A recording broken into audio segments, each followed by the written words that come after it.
What's up, everyone? It's Isaac Smolden, the production manager here at My House. Just letting you know that today's episode of My Voice is part one of a two-part series with our guest. So make sure you're tuning back in a week from now to hear the conclusion.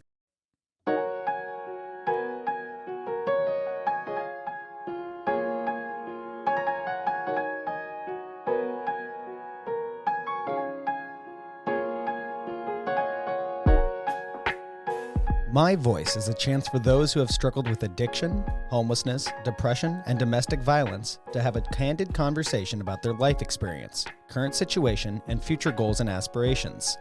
Every episode is conducted anonymously to facilitate a comfortable and safe place for guests to tell their story.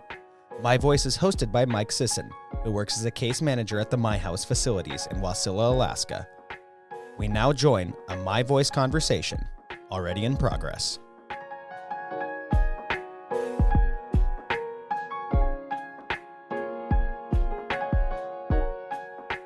We might be related because I'm Irish and Scottish too. What? I'm all the ishes.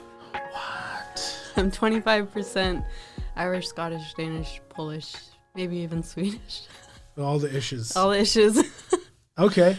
Have you been to any of the countries that end in ish? No. Which one would you visit at the top of your list if you had to choose one of the ishes for your list of ishes? I don't know. Maybe Scotland to visit Abby. That's a good one. Yeah. I wonder. No, never mind. That has nothing to do with anything. All right, let's get to it then. Scotland. So, I am excited to hear what do you got to say today. Where are you from? I was born in Anchorage. I was born and raised there up until I was 13. And I moved, my dad sent me to Nome because I was a bad kid. No way. Yeah, I was skipping school and sneaking out at night. And so he sent me to my aunt's in Nome, and I lived there on and off for 3 years. In between the on and off, I lived with my sister in Anchorage. And then after that, I lived in Big Lake for a little bit. And then I moved to Wasilla, lived with my cousin. And I kind of lived with my auntie. And I moved back to Nome. I was all over the place. And then So you've lived all over the state, but you've never left Alaska. I've left Alaska once to go on vacation when I was 8. You were 8. Do you remember that vacation? Yeah, we went to Disneyland. Did you have fun? Yeah, it was pretty fun. Awesome. Yeah. When you said I was born, I've been watching all these TikToks with the guy singing, I was born by the river. So that's where my brain went immediately. I almost said it out loud while you were talking, but I did not. You would. I would. I almost did. Oh, yeah. So tell me about growing up in your household. What was it like? Good, bad, ugly, all of the above. What was it like? It was a little crazy. My dad raised me and my 3 siblings as a single dad. Both my parents were alcoholics, but my mom was more of an alcoholic, and I'm the youngest of 7, and I was kind of 7? Yeah. Well, wow. My mom had 3 with a previous, her previous husband, and then she met my dad and had 4 with him. Were all 7 under the same roof with your dad? No, it was just 4 of Okay. us. Yeah. I mean, still a lot. 4 is a lot. Yeah, and it was kind of difficult. Being the last born, I was kind of neglected, kind of did whatever I wanted to do, snuck out and played with friends till like midnight. And when I was like 8, it was crazy. But my dad didn't really play much games. I don't know. It was kind of just I was left out on some things. My mom brought me a lot of places. Although she was an alcoholic, she did bring me camping and fishing and all sorts of things. She brought me to appointments and other things like that. And she was a functioning or semi-functioning alcoholic for a while, but it progressed to her binging for months on end. And so my dad was like a weekend alcoholic. He was like every weekend he would party and stuff. So it was more manageable for him. yeah. Yeah, it was crazy. And like when I became a preteen, teenager is when I got into substances, cigarettes, marijuana, and alcohol. I was mainly into cigarettes and marijuana, and I don't know, I was just, I felt like an outcast. I was kind of like in that scene kind of phase, you know, like wanting to longboard and I played hacky sack and I hung out with all the stoners, and it was crazy. And I wasn't really much of a drinker, and eventually it kind of progressed, but I was mostly just into that. When you say scene kid, you mean like emo-ish, right? Yeah, a little bit. Okay. I had piercings. I had 4 lip piercings, my nose piercing, and my belly button pierced. At one point, I had my tongue pierced, and I was only like 14. So you like that whole, so with that look, I'm guessing you were a fan of all the music that went along with that look, or like stereotypically? Yeah, kind of. I was kind of like mixed genre. Okay. I liked Linkin Park, Flowbots. What else is there? I also like dubstep. And Okay. and So not too reggae. far. And reggae. I loved reggae for a long time. And Reggae is beautiful music. yeah. So not too far to the emo side. Well, yeah, when I was younger, like way younger than that, I was definitely into more rock and punk, like Fall Out Boys. Got you. Okay. Yeah. Okay. Yeah. Yeah. I have a wide palette for music as well, so I definitely understand that.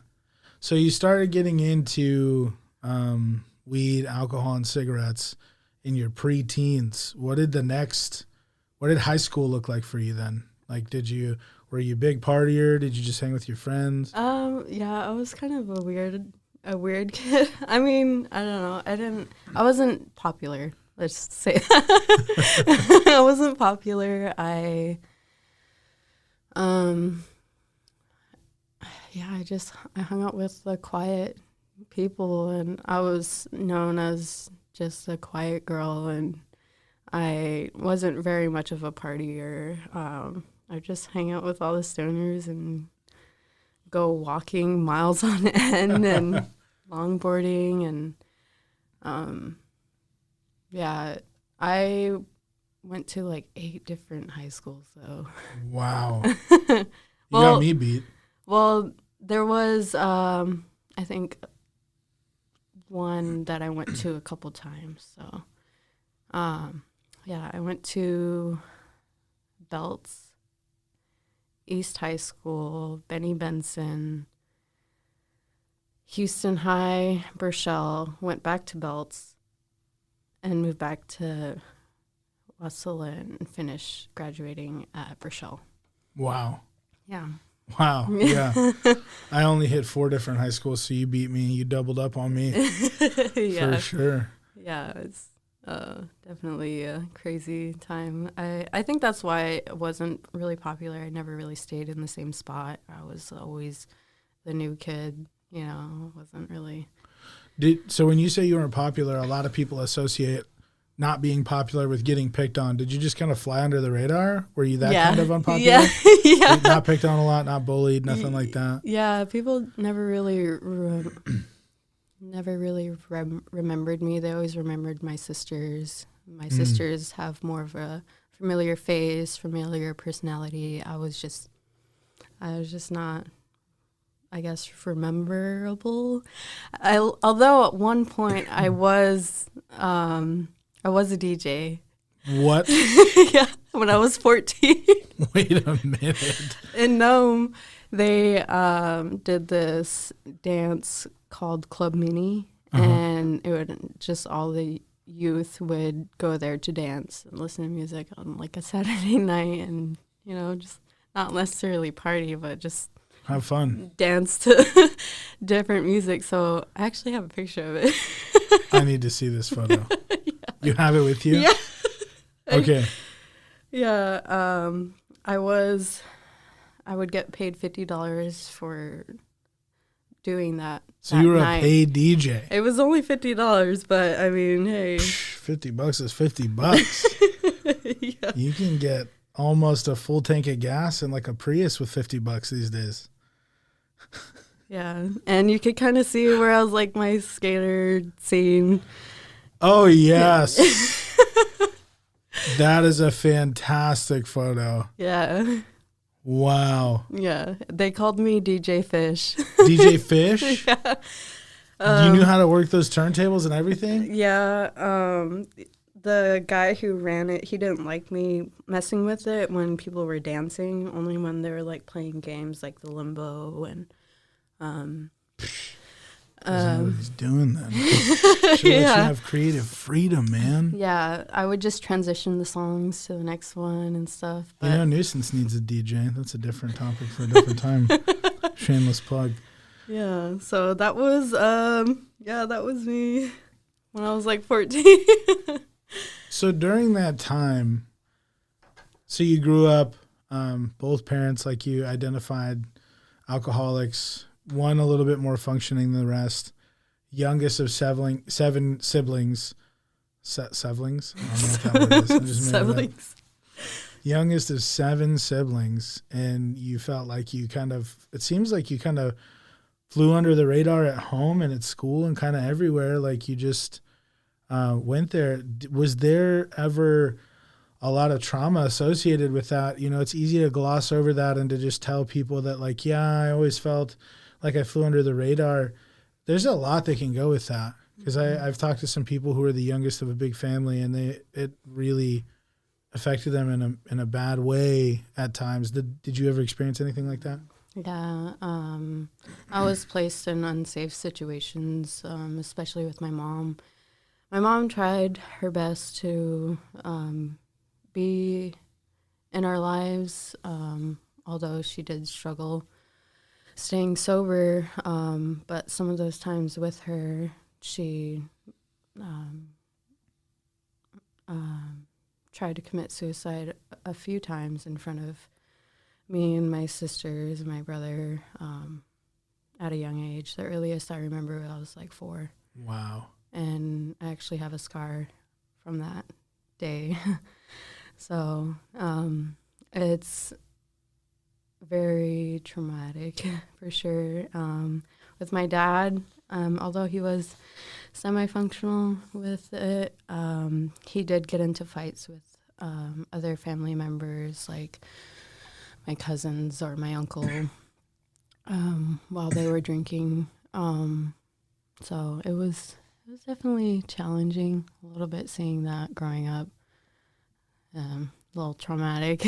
Yeah. Yeah. So a lot of violence and chaos then, kind of just around you all the time. Yeah, my dad was, he was definitely angry too. He was an angry guy back then, and he used to, me and my sister, my sister Carla, we are a year and 9 months apart, and so as you can imagine, we were always fighting.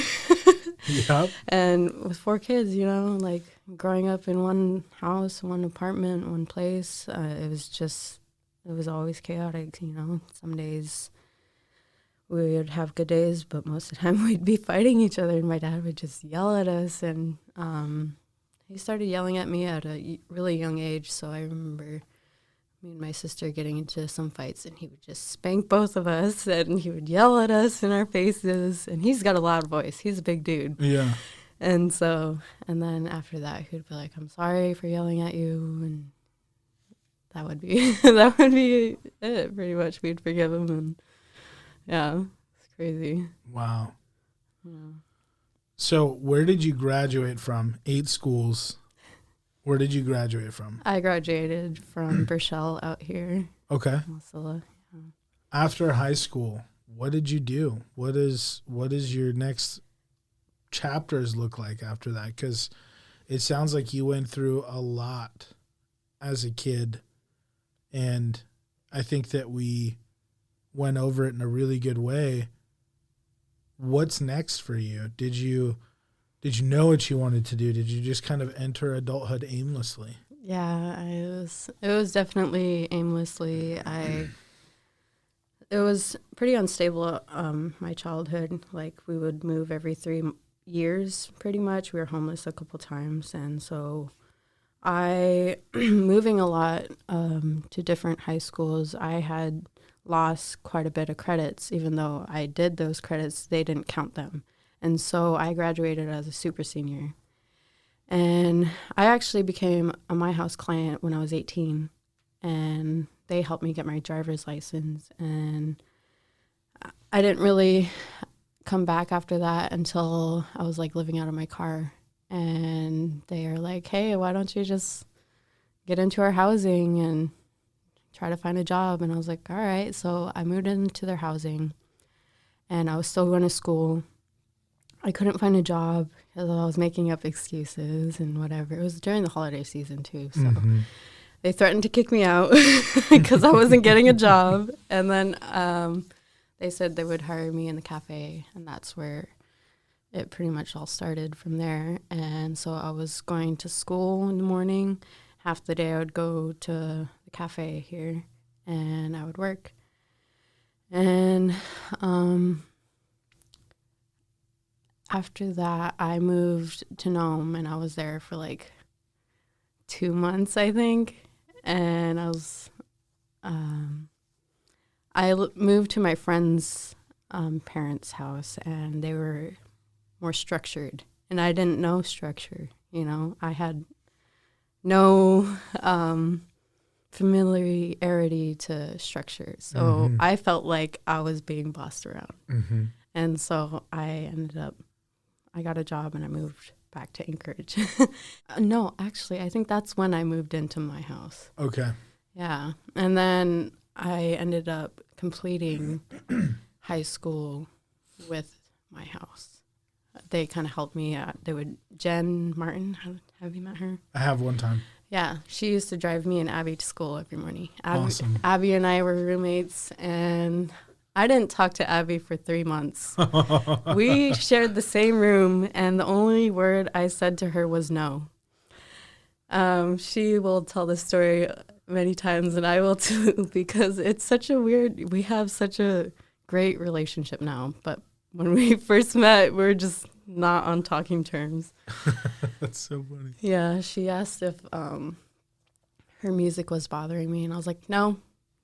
Didn't talk to her for 3 months. We didn't talk to each other. And then one day I got home, and she was talking to our other roommate, and I said something. I said something like out of the blue, and it was hilarious. They both laughed, and after that, Abby and I became like 2 different puzzle pieces that fit perfectly together. That's awesome. Yeah. And then, let's see, after graduating high school, I decided I was going to move to Anchorage again. Anchorage is not a good place for me, let me tell you. So I was 19. I moved in with my cousin. And my cousin was a big partier every weekend type of person. And I had other cousins and stuff that would come over all the time, and we would just smoke and party. And one night they thought that it would be a great idea for me to sneak out to the bar. And that's when my drinking started to spiral downward.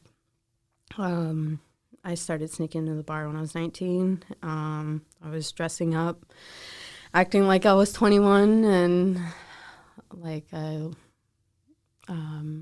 befriended the bouncers at the bars and just I was using like my sister's ID or somebody else's ID, and like it just I constantly wanted to go every weekend. And I think it was because like I liked the thrill of it, and also because maybe I liked the attention, you know, because I didn't get that attention growing up. So, yeah, and then from there it was just kind of crazy. And that same year I graduated, my mom died. Yeah, my mom died, and I went to bury her. 3 months after she died, in December, I found out I was pregnant. Whoa. With Sebastian. Whoa. Yep. And so, yeah, it was crazy. After having him, I had him 6 weeks early, mind you. Whoa. So I had him like almost 2 months early. And it was really hard because I was still grieving my mom, you know? Yeah. And she died from alcoholism. And so she at least was able to be in my niece and nephew's lives. And that, I think that's what really hurt me, because I couldn't ask her for help, you know, like my sisters could. And I fell into a really bad, for one, it was a bad toxic relationship with the father. And for two, I was in really bad postpartum depression. I thought about suicide almost every single day after having him. It wasn't easy. And his dad is a narcissist, and so he didn't make it easy either. And I couldn't turn to him for emotional support. And so it was really hard. And within that time, not too long after that, I started drinking again. I had Sebastian when I was 20, but I found a way to sneak up to the bars again. And then I got my 21st birthday, and after that, it was downhill from there.